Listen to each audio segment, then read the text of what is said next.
Next talk is defining probability of differential characteristics, including dependency between multiple rounds. The authors are Ankanto and Danbos, Samir Sashan Yatsubu Sasaki, Mark Stevens, and you will give a talk. Okay, thank you for introduction. So this research was initially taken at the highlight workshop at Lawrence Center 2 years ago. So I'd like to appreciate the organizers and yeah. So this research is about differential characteristic in differential cryptanalysis. And so in differential cryptanalysis,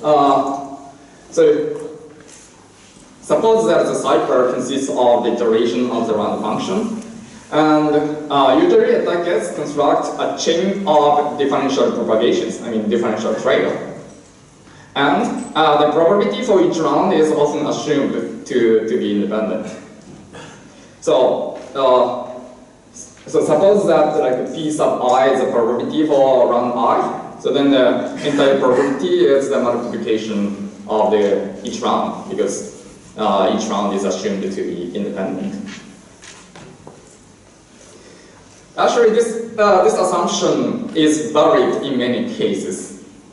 Not sure if I can say many cases, but assumption is true when each state is XORed by independently chosen subkeys before each nonlinear operation. Yeah, because the target doesn't know the key, so the target doesn't know the state value before the run function. So they assume that they are randomized. And then the next round, the target also assumes that K2 is randomly determined. So then the assumption works. However, assumptions are not always true. So for example, let's consider analyzing hash function, keyless primitives.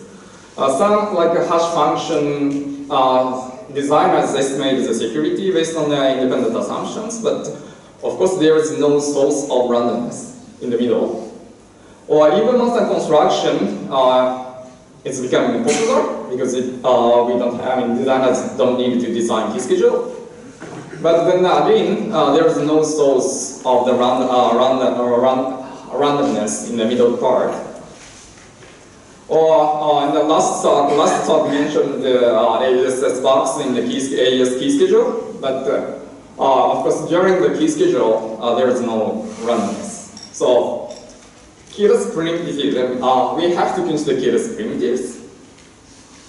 Or another case is more like a direct state, the case that the state is partially updated by key. For example, so SPM with partial subkey XOR. So suppose that we have like AES like a function here, and the state is only updated by the key, and the key is just like half of the state.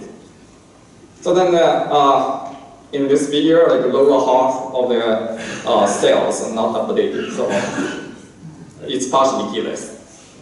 Well, we can see phased network, and the block size is like double of the branch size, but the key is just branch size. So it can be regarded as like partially updated.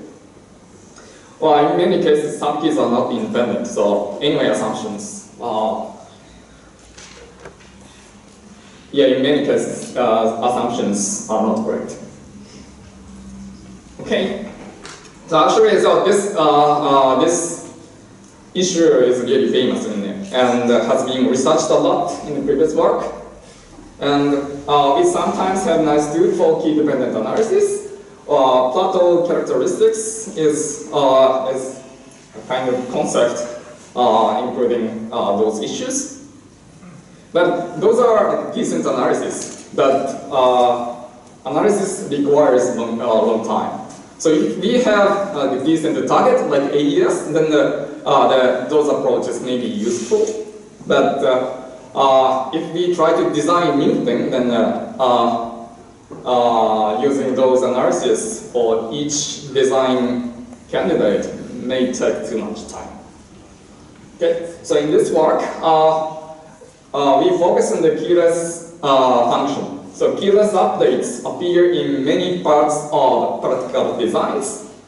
So especially in lightweight designs, because people now want to save the cost of XOR in the run function. Yeah, so we focus on the keyless function and give the analysis, including dependency of multiple SBox layers. Okay, so this slide shows the contributions of this research. So we focus on the gap between two probabilities. One is independent probability, and another is exact probability, including dependencies. And yeah, I mean, exact probability can be higher than the independent probability. And in some cases, exact probability can be lower bounded. So first, we analyze we provide generic analysis against 3-round facet network. And yeah, we could lower down the ratio of independent probability to exact probability. And not only the theoretical thing, we also obtain improved previous differential cryptanalysis in actual designs. And the road runner, which is facial network, and the alpha, which is SVM structure, are the target of this research. Okay, so I'd like to start from 3-round facial. So the network looks like this, and we now consider that the input difference A1 is transformed to output difference B1 in round 1, and this similar thing occurs in the second round. And for the third round, so the input difference is already fixed. And so usually dependency occurs in the third round function. Okay, so how to estimate independent probability and exact probability. So independent probability is really straightforward, because now the difference is fixed, so we can just analyze the round function and then multiply the probability for each round. So it's straightforward. And the exact probability is,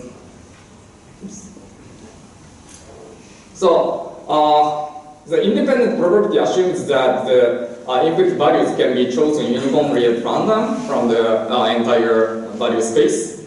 But if you look at the construction, then the third input value to the third round is computed by XOR of this one and XOR of this one. And this one already has a constraint that that should be the value that satisfies this differential propagation. And then the output from the second round also has a constraint that the value must be varied for the second round. So naturally, we can't choose this value from the entire space. So I try to introduce the notations. So set X, S of AB is the value of the input value that satisfies the input difference alpha and output difference beta for the function S. And set Y is the output value that satisfies the differential transition from A to B. Yep. Then the P exact for the third SBox is, the definition is simple. So X1 is chosen by the set, and Y2 is chosen by the set. And then then they satisfy the difference from A1 plus B2 to B3.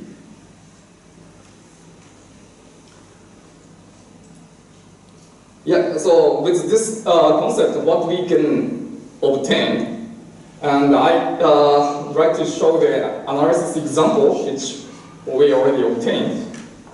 So suppose that the differential uniformity of the round function is 4.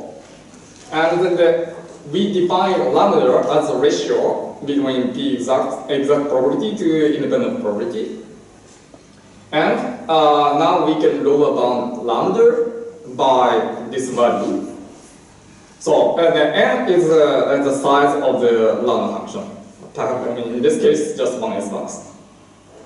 But the interesting thing is exact probability is always higher than the independent probability when n is greater than 6.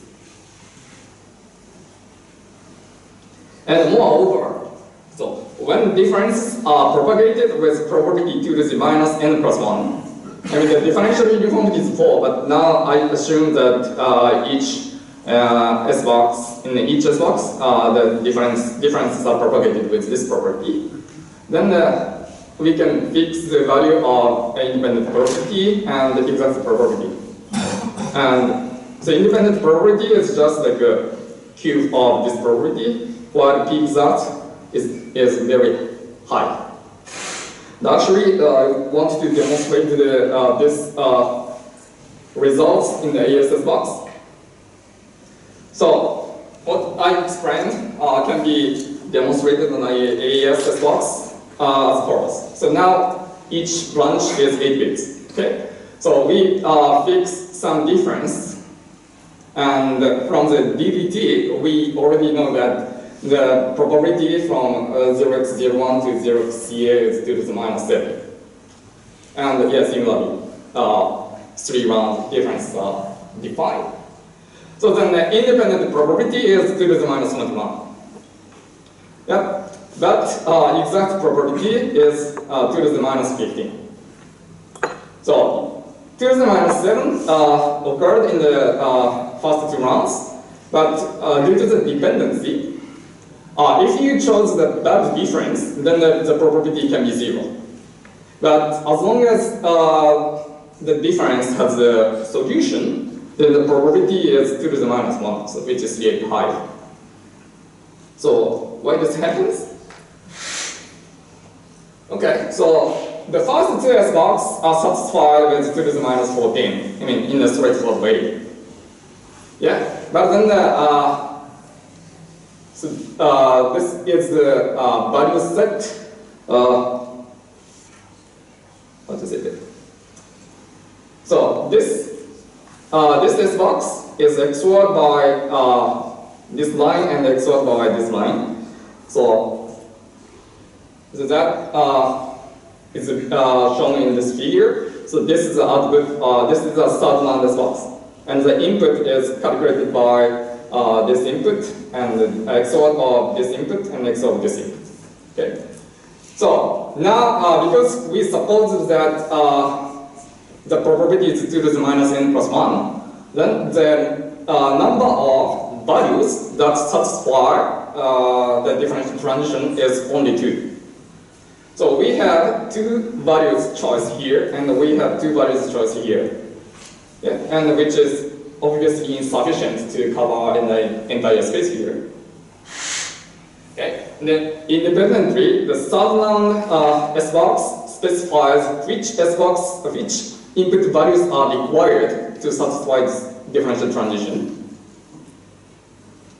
Yeah. And then we calculated this value, I mean the input to the third round by XORing those two. And there are 2 ways to make the pair, which is first like a pairing x1 and y2. Another is pairing x1 and y2 XOR b2. But there are only 2 cases.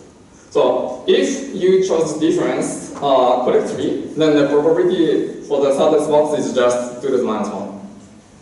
Or if you choose difference badly, then the probability can be 0. But yeah, as long as they have solution, the probability is 2 to the minus 1 for the third round. So that's one example. So we generalize the analysis. So the analysis can be extended to differential transitions of any probability as long as the input value set and the output value set form a finite subspace. And yeah, so V1 is the vector subspace. In the example, the case of the example case, when the property is 2 minus n plus 1, the vector space is just dimension of 1. Or if the property is 2 to the minus n plus 2, then this vector space is to the, has dimension 2.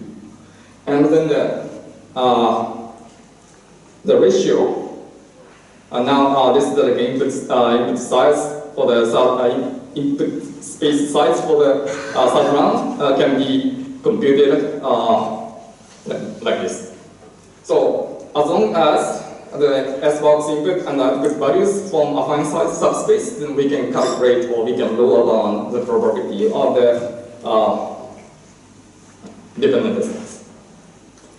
So that's the result in the phase cell, and I now show the application to practical designs. And this figure shows the Roadrunner run function. So it's lightweight clock cipher with 64-bit clock and 80 or 128 decay.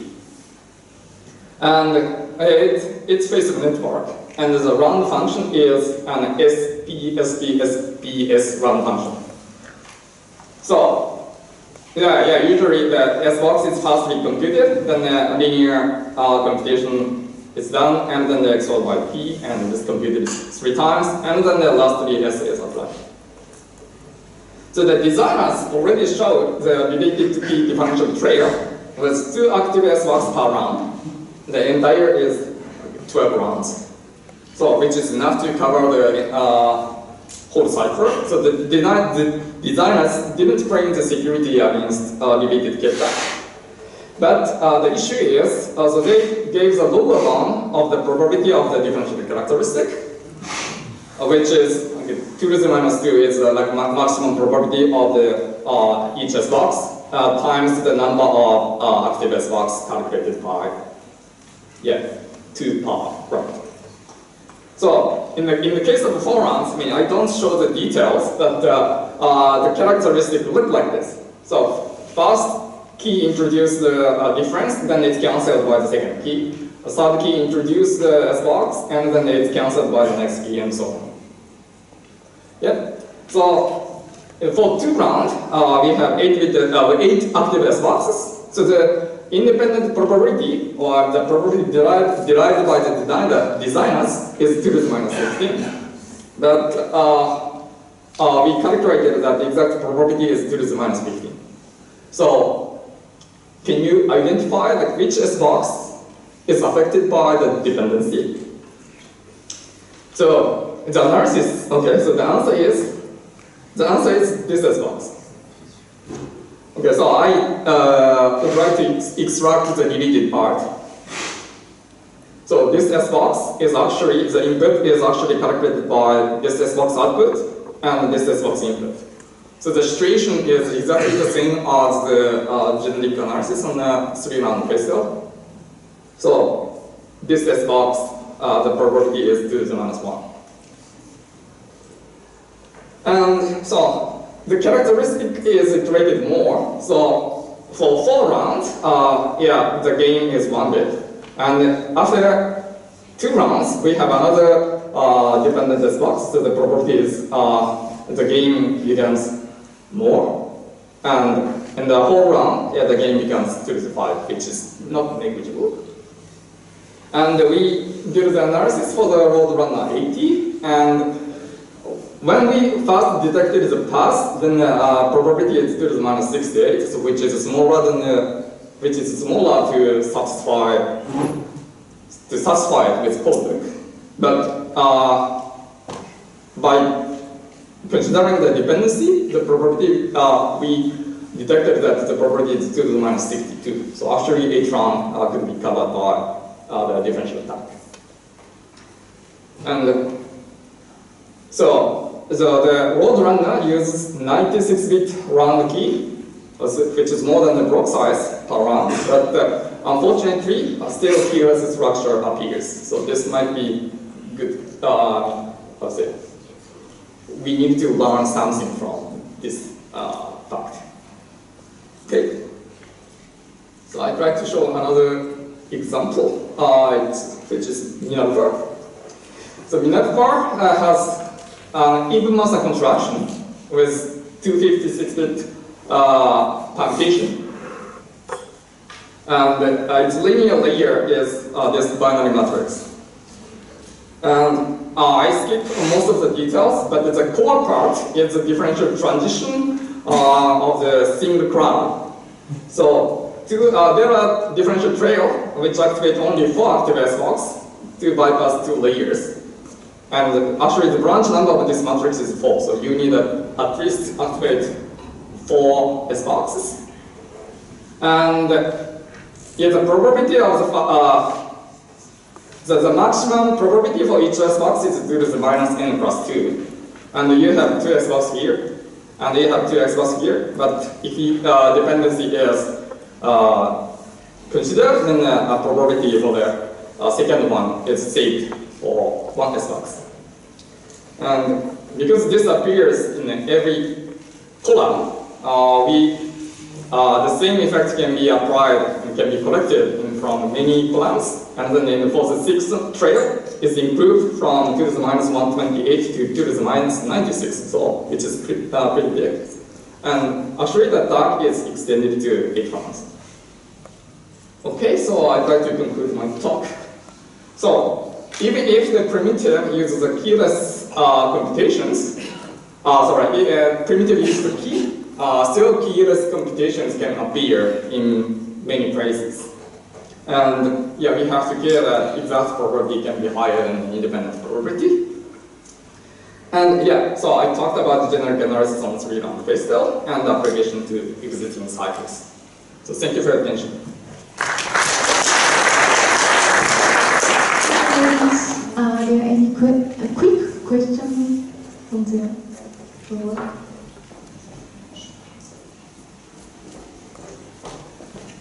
Thank you. So in 3-round Pastel analysis, in the example you gave in particular, basically the resulting probabilities about the square of the probability for 1 S-box, so 2 to the minus 15 instead of 2 to the minus 7. Yeah. And that reminds me of the result of 3-round Pastel, that if you can square the maximum expected differential probability of one function that you have.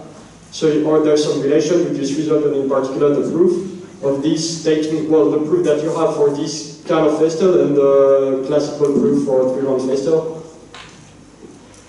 No? Okay. Sorry, did someone answer already? Okay.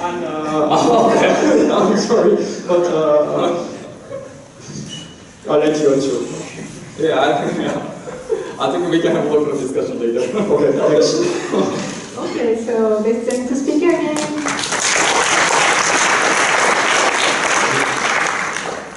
Okay,